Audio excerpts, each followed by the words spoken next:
L'objectiu d'aquesta artesania serà fer una capsa per desar-hi coses.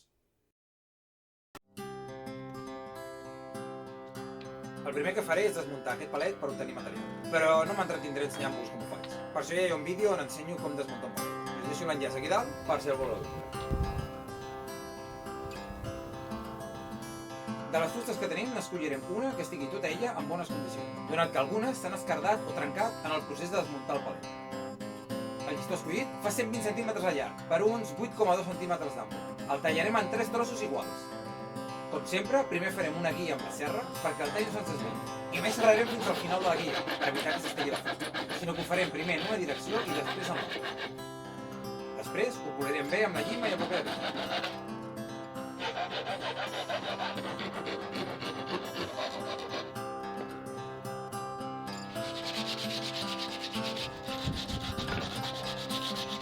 Aquestes 3 fustes seran el cul de la capsa.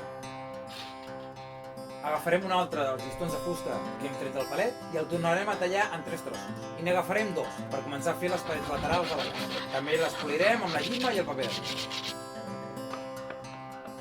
Clavarem les fustes fent una L.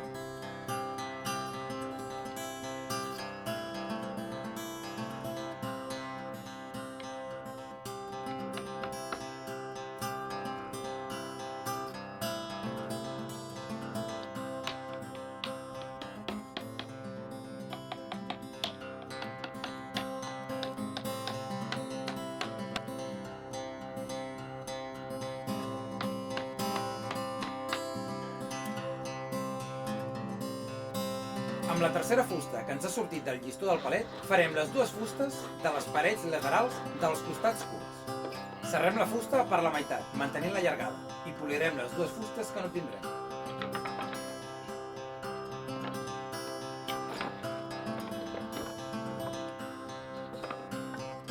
Tot seguit, clavem les 2 fustes curtes a les 2 peces en forma de L que tenim fetes.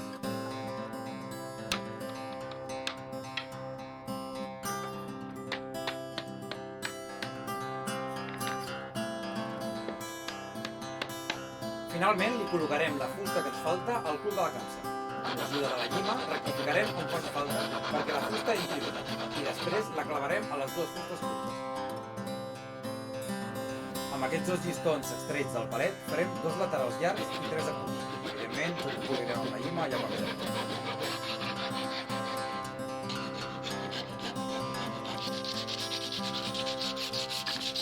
Un dels laterals curts el serrarem per la meitat, mantenint la mateixa llargada, igual com hem fet abans.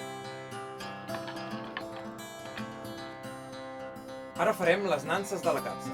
Utilitzarem cordí d'aquesta classe, que no té plàstic. En tallarem 3 trossos d'uns 40 cm cadascun i els trenarem.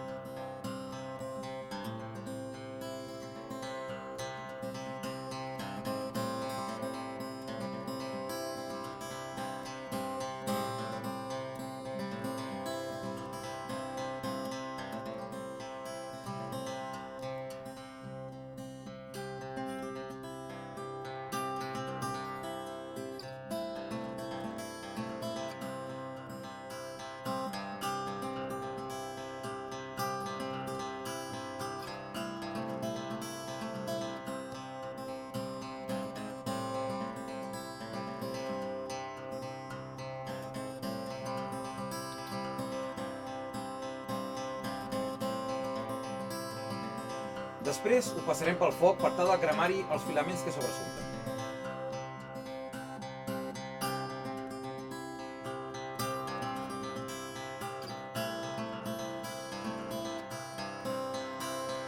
Farem l'espai per tal de poder-hi passar les nanses. Seran 2 forats en forma de triangle que realitzarem a cada un dels 2 laterals curts. Al passar-hi la llima, el triangle quedarà una mica rodó.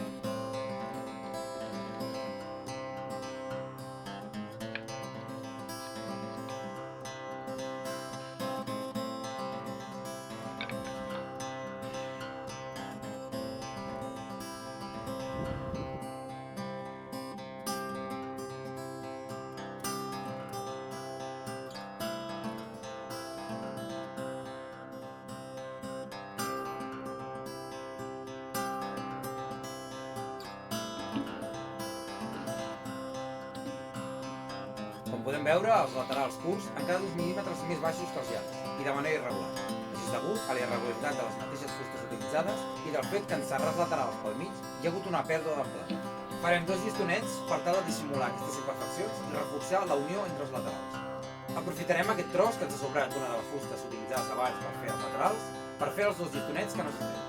Amb la llima rebaixarem els llistonets on faci falta perquè encaixin bé en el contorn del lateral de la capsa. Ara polirem els llistonets i els clavarem. Donat que els llistonets són estrets, utilitzarem uns claus més petits per evitar que obrin la fusta en clavar-la.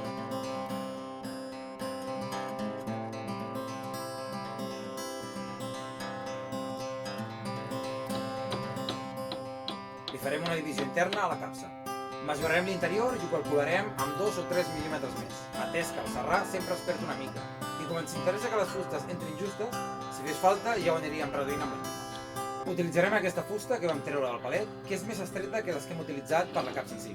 Així la separació a dins quedarà més baixa que els laterals. Com es pot veure, la fusta té parts de claus dins d'ella, i passarem la llima de metall per treure les parts que sobresurten.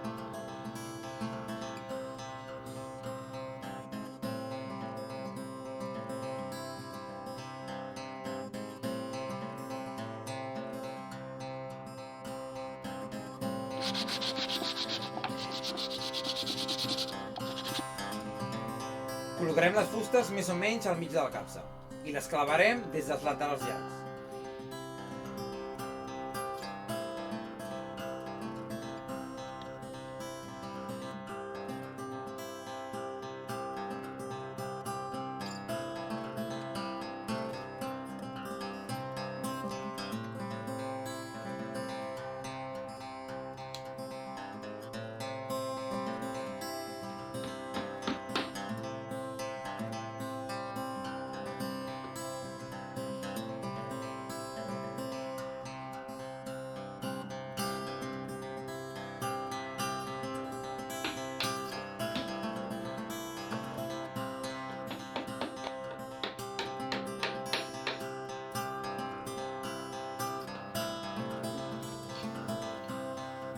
Amb l'ajuda d'una esponja aplicarem una capa de vernís.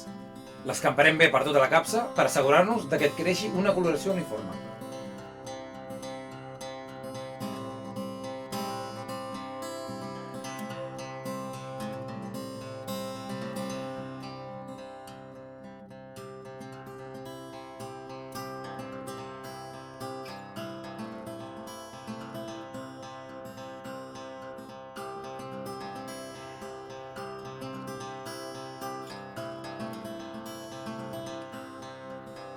Atès que el vernís li ha atorgat un tacte més rugós a la capsa, per acabar aplicarem un líquid de netejar fusta, que li conferirà més suavitat al tacte.